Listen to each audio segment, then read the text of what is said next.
சட்டமன்ற உறுப்பினர்களுடைய கோரிக்கை. அதாவது ஒவ்வொரு தொகுதியிலும் கிட்டத்தட்ட 3 லட்சம் மக்கள் போய் இருக்கிறாங்க. 3 லட்சம் வாக்காளர்கள் மட்டும் இருக்கிறாங்க.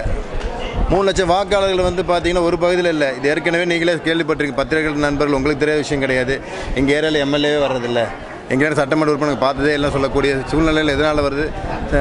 கார் வச்சுட்டு போகாமல் இருக்கிறவங்க இருப்பாங்க, அது நமக்கு தேவை. ஆனால் நம்மளுடைய சட்டமன்ற உறுப்பினர் பெரும்பாலானவங்களுக்கு கார் இல்லை என்பது உங்களுக்கு எல்லாருக்கும் தெரிஞ்ச விஷயந்தான்.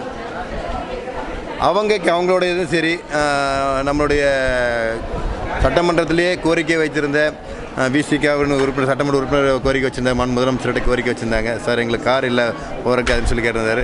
உங்களுக்கு காரும் தரோம், அதே போல் உங்கள் உதவியாரும் தரோன்னு சொல்கிறாரு. ஆனால் இது நிச்சயமாக அத்தியாவசியமான ஒரு விஷயந்தாங்கிறது அனைத்து மக்களும் ஏற்றுக்கிறாங்க. இது ஏற்கனவே நேற்று நம்மளுடைய மூத்த உறுப்பினர் நம்மளுடைய அண்ணன் செங்கோட்டையன் சொல்லியிருந்தார் உங்ககிட்ட. இந்த ஒரு நல்ல ஒரு விஷயத்தை அவங்களால கொண்டு வர முடியலைங்கிற ஒரு ஆதங்கத்தினால இதை வந்து அவங்க ஒரு வெளிப்போக்கான போக்கில் பேசிட்டு போயிட்டாங்கிறத உண்மை. ஸோ அதனால் மக்கள் வர வைக்கிறாங்க, தேவை இருக்கக்கூடிய சட்டமன்ற உறுப்பினர்களை வர வைக்கிறாங்க. நிச்சயமாக அனைத்து பகுதிக்கும் போய் அவங்களுடைய மக்கள் சேவாற்றக்கூடிய பணிகள் தான் இது. அதற்கு உண்டான ஒரு முன்னெடுப்புகள் வந்து முதலமைச்சர் அவர்கள் வந்து கொடுத்துருக்காரு. நிச்சயமாக நல்லபடியாக செயல்படும் என்பது எங்கள் நம்பிக்கை இருக்குது. ஆர்டி ஆஃபீஸ் ரோட்டில் சமூக நீதி கட்டணம் அது இன்னும் திறக்கப்படாமல் இருக்குது. அதில் வந்து ஏதோ பெர்மிஷன் கிடைக்கல அப்படின்னு சொல்கிறாங்க. அதனால் வெளியே போய் மாணவர்கள் தங்கிட்டாங்க. சமூக நீதி விடுதி நீங்கள் சொல்கிறீங்க. சமூக நீதி விடுதி அதை கொண்ட ஆய்வுகள் மேற்கொண்டது தான். என்ன விஷயம் தெரியல, நீங்கள் சொல்கிற விஷயம் எனக்கு தெரியல. நான் எதோ ரீசன் உங்களுக்கு தெரியுமா? எதனால் போட்டிருக்கீங்கன்னு நீங்கள் இவ்வளோ தூரம் நீங்கள் தகவல் சேகரிக்கும்போது உங்களுக்கு அதுவும் தெரிஞ்சக்கூடிய வாய்ப்புகள் இருக்குது. சொன்னீங்கன்னா நான் 3 டிபார்ட்மெண்ட்டில் வந்து பர்மிஷன் கிடைக்கல, அதனால தான் நாங்கள் க்ளோஸ் பண்ணிட்டு சரிங்க சார், அது என்னென்னு பார்த்துக்கிறேன். அப்படி ஏதாவது பர்மிஷன் கிடைக்கிறதுனால தடைப்பட்டிருந்துச்சுன்னா உடனடியாக அதற்கு உண்டான நடவடிக்கை எடுத்து உடனடியாக தொடர்ந்து மாணவர்கள் பயன்பெறக்கூடிய வகையில் செயல்படுத்துகிறோம். செம்மொழி பூங்கா விவகாரத்தில் ஏற்கனவே வந்து உரிய விதிமுறையை பின்பற்றாமல் டெண்டர் விட்டுருக்காங்க பராமரிப்புக்காக. இப்போ அந்த டெண்டர்லாம் கேன்சல் பண்ணிட்டீங்க நம்ம அரசு வந்ததுக்கப்புறம். ஆனால் அதுக்கு பில்லை கொடுக்கணும்னு சொல்லி அதிகாரிகள் வந்து ரொம்ப அழுத்தம் கொடுக்குறதா ஒரு தகவல் பரவுது சார். அதை பற்றி என்ன நடவடிக்கை எடுத்துருக்கீங்க சார்? அதை விசாரிச்சுட்டு இருக்கேன் சார்.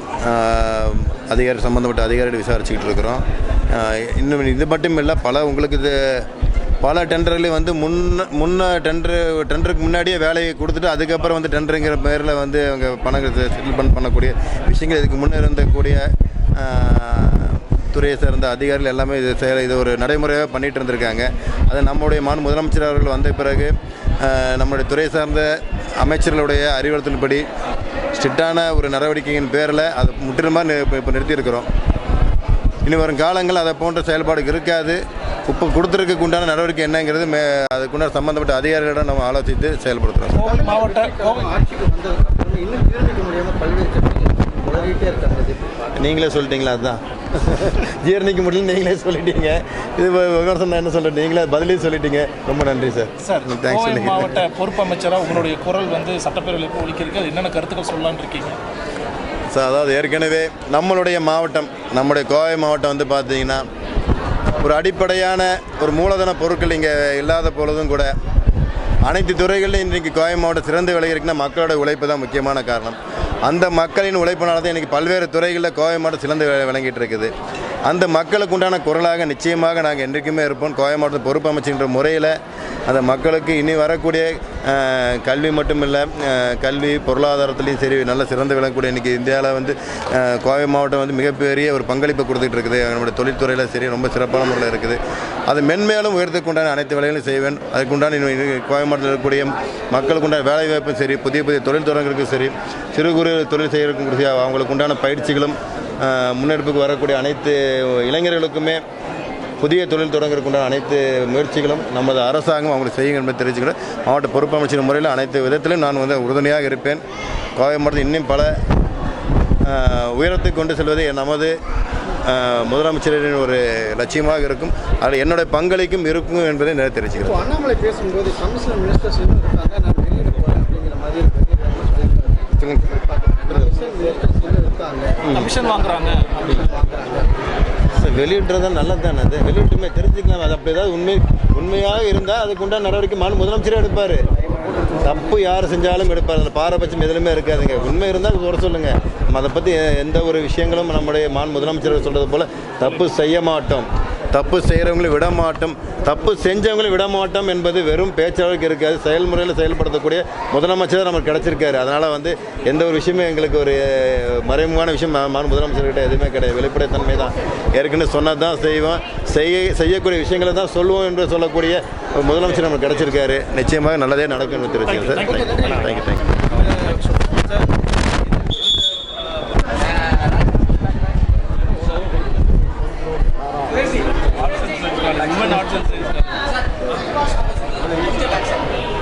பின்னாடி போகிறதா?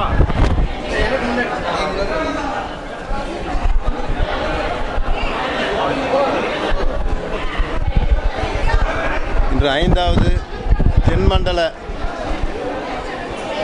பேரா த்ரோபால் சாம்பியன்ஷிப் போட்டிகள், அதாவது தமிழ்நாடு, தெலுங்கானா, பாண்டிச்சேரி, கர்நாடகா, கேரளா உட்பட 6 மாநிலங்களிலிருந்து த்ரோபால் சாம்பியன்ஷிப்புக்காக இன்று பங்கேற்பாளர் வந்திருக்காங்க. இது கோவை மாவட்டம் புலிகுளம் பகுதியில் இருக்கக்கூடிய பெண்கள் கலை மற்றும் அறிவியல் கல்லூரியில் நடைபெறுகிறது. சிறந்த ஒரு நிகழ்ச்சி. இது ஏற்பாடுகள் மிக சிறப்பாக செஞ்சுருக்காங்க. வீரர்கள் தயாராக இருக்கிறாங்க போட்டி துவங்கக்கூடிய நேரத்தில். இதை போல் ஊக்கமளிக்கக்கூடிய, அதாவது ஏற்கனவே சொன்னது போல் சாதனைக்கு தடை என்பது நம்ம மனசு மட்டும்தான் இருக்கும், வேறு எதுவுமே இல்லை. எங்களாலும் சாதிக்க முடியும், எல்லாராலையும் சாதிக்க முடியும் என்பதை உணர்த்தக்கூடிய ஒரு எடுத்துக்காட்டாக விளங்கக்கூடிய அனைத்து இன்று போட்டியாளர்கள் பங்கேற்பாளர் அனைவருக்கும் இந்த நேரத்தில் வாழ்த்துக்களை தெரிவிச்சுக்கிறோம். முதலமைச்சர் சார்பாக அனைவருக்கும் பாராட்டுகளையும் வாழ்த்து தெரிவிச்சுக்கிறோம். சட்டப்பேரவையில் சார் நம்ம பதில் சொல்லும்போது எதிர்க்கட்சிகள் பதில் சொல்கிறதுக்கு முன்னாடி ஏற்படுத்துகிறாங்க, அதை பற்றி எப்படி பார்க்குறீங்க? சட்டப்பேரவை நிகழ்வு வந்து மக்களிடத்தில் பெரும் வரவேற்பு பெற்றுருக்கு, அதை எப்படி பார்க்குறீங்க? அது இதுவரைக்கும் இல்லாமல் முதல் முறையாக நேரடி ஒளிபரப்பு என்பது முழு நேர நேரடி ஒளிபரப்பு. அது பகுதி நேரமாக மட்டுமல்லாமல் யார் பேசினாலும் அவங்க சைடில் கேமரா திருப்பக்கூடிய அளவுக்கு ஒரு ஜனநாயக முறையில் ஒரு சட்டசபை நடத்தக்கூடிய மாண்பு முதலமைச்சர் அவர்கள் கிடச்சிருக்காரு. இது மக்கள் மத்தியில் மிகப்பெரிய வரவேற்பு இருக்கிறது. மக்கள் மத்தியில் மட்டும் இல்லை, எதிர்க்கட்சியை சேர்ந்தவங்க மட்டும் வரவேற்பு வெளியே சொல்லக்கூடிய அவங்களுக்கு பெருந்தன்மை இருக்கக்கூடியவங்க சொல்லிட்டு தான் இருக்கிறாங்க. அதை நிச்சயமாக அனைத்து பாராட்டுகளும் மாண்பு முதலமைச்சருக்கே சேரும். கார் விவகாரம் நேற்று பேசும் பொருளாக மாறிச்சு. சட்டமன்ற உறுப்பினர்களுக்கு கார் கொடுக்கும் விவகாரம், அதை பற்றின உங்கள் கருத்து? சட்டமன்ற உறுப்பினர்களுடைய கோரிக்கை, அதாவது ஒவ்வொரு தொகுதியிலும் கிட்டத்தட்ட 3 லட்சம் மக்கள் போயிருக்கிறாங்க. 3 லட்சம் வாக்காளர்கள் மட்டும் இருக்கிறாங்க. 3 லட்சம் வாக்காளர்கள் வந்து பார்த்தீங்கன்னா ஒரு பகுதியில் இல்லை. இது ஏற்கனவே நீங்களே கேள்விப்பட்டிருக்கீங்க, பத்திரிகை நண்பர்கள், உங்களுக்கு தெரியாத விஷயம் கிடையாது. எங்கள் ஏரியாவில் எம்எல்ஏவே வர்றதில்லை, எங்கேயாவது சட்டமன்ற உறுப்பினர் பார்த்ததே எல்லாம் சொல்லக்கூடிய சூழ்நிலையில் எதனால் வருது? கார் வச்சுட்டு போகாமல் இருக்கிறவங்க இருப்பாங்க, அது நமக்கு தேவை. ஆனால் நம்மளுடைய சட்டமன்ற உறுப்பினர் பெரும்பாலானவங்களுக்கு கார் இல்லை என்பது உங்களுக்கு எல்லாருக்கும் தெரிஞ்ச விஷயந்தான். அவங்களுடைய இதுவும் சரி, நம்மளுடைய சட்டமன்றத்திலேயே கோரிக்கை வைத்திருந்த விசிகா உறுப்பினர், சட்டமன்ற உறுப்பினர் கோரிக்கை வச்சுருந்தாங்க, முதலமைச்சர்கிட்ட கோரிக்கை வச்சுருந்தாங்க. சார் எங்களுக்கு கார் இல்லை போகிறக்கு அதுன்னு சொல்லி கேட்டிருந்தார். உங்களுக்கு காரும் தரோம், அதே போல் உங்கள் உதவியாரும் தரோன்னு சொல்கிறார். ஆனால் இது நிச்சயமாக அத்தியாவசியமான ஒரு விஷயந்தாங்கிறது அனைத்து மக்களும் ஏற்றுக்கிறாங்க. இது ஏற்கனவே நேற்று நம்மளுடைய மூத்த உறுப்பினர் நம்மளுடைய அண்ணன் செங்கோட்டையன் சொல்லியிருந்தார் உங்ககிட்ட. இந்த ஒரு நல்ல ஒரு விஷயத்தை அவங்களால கொண்டு வர முடியலைங்கிற ஒரு ஆதங்கத்தினால இதை வந்து அவங்க ஒரு வெளிப்போக்கான போக்கில் பேசிட்டு போயிட்டாங்கிறத உண்மை. ஸோ அதனால் மக்கள் வர வைக்கிறாங்க, தேவை இருக்கக்கூடிய சட்டமன்ற உறுப்பினர்களை வர வைக்கிறாங்க. நிச்சயமாக அனைத்து பகுதிக்கும் போய் அவங்களுடைய மக்கள் சேவாற்றக்கூடிய பணிகள் தான் இது. அதற்கு உண்டான ஒரு முன்னெடுப்புகள் வந்து முதலமைச்சர் அவர்கள் வந்து கொடுத்துருக்காரு. நிச்சயமாக நல்லபடியாக செயல்படும் என்பது எங்கள் நம்பிக்கை இருக்குது. ஆர்டிஓ ஆஃபீஸ் ரோட்டில் சமூக நீதி கட்டடம் அது இன்னும் திறக்கப்படாமல் இருக்குது. அதில் வந்து ஏதோ பெர்மிஷன் கிடைக்கல அப்படின்னு சொல்கிறாங்க. அதனால் வெளியே போய் மாணவர்கள் தங்கிட்டாங்க. சமூக நீதி விடுதி நீங்கள் சொல்கிறீங்க, சமூக நீதி விடுதி அதை கொண்ட ஆய்வுகள் மேற்கொண்டது தான். என்ன விஷயம் தெரியல, நீங்கள் சொல்கிற விஷயம் எனக்கு தெரியல. நான் எதாவது ரீசன் உங்களுக்கு தெரியுமா? எதனால் போட்டிருக்கீங்கன்னா நீங்கள் இவ்வளோ தூரம் நீங்கள் தகவல் சேகரிக்கும்போது உங்களுக்கு அதுவும் தெரிஞ்சக்கூடிய வாய்ப்புகள் இருக்குது. சொன்னீங்கன்னா நான் 3 டிபார்ட்மெண்ட்டில் வந்து பர்மிஷன் கிடைக்கல, அதனால தான் நாங்கள் க்ளோஸ் பண்ணிட்டு சரிங்க சார், அது என்னென்னு பார்த்துக்கிறேன். அப்படி ஏதாவது பர்மிஷன் கிடைக்கிறதுனால தடைப்பட்டுருந்துச்சுன்னா உடனடியாக அதற்கு உண்டான நடவடிக்கை எடுத்து உடனடியாக தொடர்ந்து மாணவர்கள் பயன்பெறக்கூடிய வகையில் செயல்படுத்துகிறோம். செம்மொழி பூங்கா விவகாரத்தில் ஏற்கனவே வந்து உரிய விதிமுறையை பின்பற்றாமல் டெண்டர் விட்டுருக்காங்க பராமரிப்புக்காக. இப்போ அந்த டெண்டர்லாம் கேன்சல் பண்ணிட்டீங்க நம்ம அரசு வந்ததுக்கப்புறம். ஆனால் அதுக்கு பில்லை கொடுக்கணும்னு சொல்லி அதிகாரிகள் வந்து ரொம்ப அழுத்தம் கொடுக்குறதா ஒரு தகவல் பரவுது சார். அதை பற்றி என்ன நடவடிக்கை எடுத்துருக்கீங்க சார்? அதை விசாரிச்சுட்டு இருக்கேன் சார். சம்மந்தப்பட்ட அதிகாரிகள் விசாரிச்சுக்கிட்டு இருக்கிறோம். இன்னும் இது மட்டும் இல்லை, பல உங்களுக்கு இது பல டெண்டர்களையும் வந்து முன்ன டெண்டருக்கு முன்னாடியே வேலையை கொடுத்துட்டு அதுக்கப்புறம் வந்து டெண்டருங்கிற பேரில் வந்து அவங்க பணங்கள் செட்டில்மெண்ட் பண்ணக்கூடிய விஷயங்கள் இதுக்கு முன்னே இருந்தக்கூடிய துறையை சேர்ந்த அதிகாரிகள் எல்லாமே இது ஒரு நடைமுறையாக பண்ணிகிட்டு இருந்திருக்காங்க. அது நம்முடைய முதலமைச்சர் அவர்கள் வந்த பிறகு நம்முடைய துறை சார்ந்த அமைச்சர்களுடைய அறிவுறுத்தல்படி ஸ்ட்ரிக்டான ஒரு நடவடிக்கையின் பேரில் அது முற்றிலுமாக இப்போ நிறுத்தியிருக்கிறோம். இனி வரும் காலங்கள் அதை போன்ற செயல்பாடு இருக்காது. இப்போ கொடுத்துருக்க உண்டான நடவடிக்கை என்னங்கிறது அதுக்குண்டான சம்மந்தப்பட்ட அதிகாரிகளிடம் நம்ம ஆலோசித்து செயல்படுத்துகிறோம். கோவை மாவட்ட ஆட்சிக்கு வந்ததுக்கப்புறம் இன்னும் ஜீரணிக்க முடியாமல் பல்வேறு கட்சிகள் உளறிட்டே இருக்காங்க. நீங்களே சொல்லிட்டீங்களா? அதுதான் ஜீரணிக்க முடியல, நீங்களே சொல்லிட்டீங்க. இது விமர்சனம் நான் என்ன சொல்கிறேன், நீங்களே பதிலே சொல்லிட்டீங்க. ரொம்ப நன்றி சார். Sir, thanks. கோவை மாவட்ட பொறுப்பு அமைச்சராக உங்களுடைய குரல் வந்து சட்டப்பேரவையில் ஒலிக்கிறதுக்கு என்னென்ன கருத்துக்கள் சொல்லலான்னு இருக்கீங்க சார்? அதாவது ஏற்கனவே நம்மளுடைய மாவட்டம், நம்முடைய கோவை மாவட்டம் வந்து பார்த்தீங்கன்னா ஒரு அடிப்படையான ஒரு மூலதன பொருட்கள் இங்கே இல்லாத பொழுதும் கூட அனைத்து துறைகளிலும் இன்றைக்கு கோவை மாவட்டம் சிறந்து விளங்கியிருக்குன்னா மக்களோட உழைப்பு தான் முக்கியமான காரணம். அந்த மக்களின் உழைப்பினால தான் இன்றைக்கி பல்வேறு துறைகளில் கோவை மாவட்டம் சிறந்து விளங்கிட்டு இருக்குது. அந்த மக்களுக்கு உண்டான குரலாக நிச்சயமாக நாங்கள் என்றைக்குமே இருப்போம். கோவை மாவட்ட பொறுப்பு அமைச்சுன்ற முறையில் அந்த மக்களுக்கு இனி வரக்கூடிய கல்வி மட்டும் இல்லை, கல்வி பொருளாதாரத்துலேயும் சரி நல்ல சிறந்து விளங்கக்கூடிய இன்றைக்கி இந்தியாவில் வந்து கோவை மாவட்டம் வந்து மிகப்பெரிய ஒரு பங்களிப்பை கொடுத்துட்டு இருக்குது. நம்முடைய தொழில்துறையில் சரி ரொம்ப சிறப்பான முறையில் இருக்குது.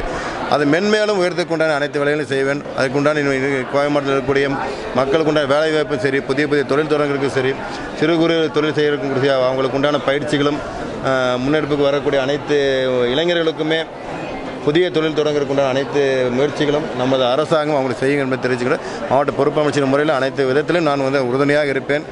கோவை மாவட்டத்தில் இன்னும் பல உயரத்தை கொண்டு செல்வதே நமது முதலமைச்சரின் ஒரு லட்சியமாக இருக்கும். அதில் என்னுடைய பங்களிக்கும் இருக்கும் என்பதை நிறைய தெரிவிச்சுக்கிறேன். அண்ணாமலை பேசும்போது கமிஷனர் மினிஸ்டர்ஸ் இருக்காங்க, நான் வெளியிட போகிறேன் அப்படிங்கிற மாதிரி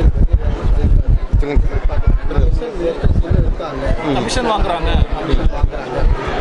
வெளியிடுறது நல்லது தானே, அது வெளியிட்டுமே தெரிஞ்சுக்கலாம். அது அப்படி ஏதாவது உண்மையாக இருந்தால் அதுக்குண்டான நடவடிக்கை முதலமைச்சரே எடுப்பார்.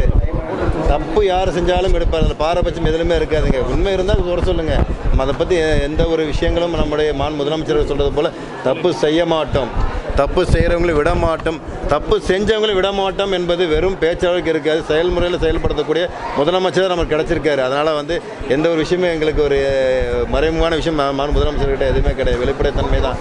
ஏற்கனவே சொன்னது தான் செய்வோம், செய்யக்கூடிய விஷயங்களை தான் சொல்லுவோம் என்று சொல்லக்கூடிய முதலமைச்சர் நமக்கு கிடச்சிருக்காரு. நிச்சயமாக நல்லதே நடக்கும் என்று தெரிவிச்சுக்கிறேன் சார். தேங்க்யூ.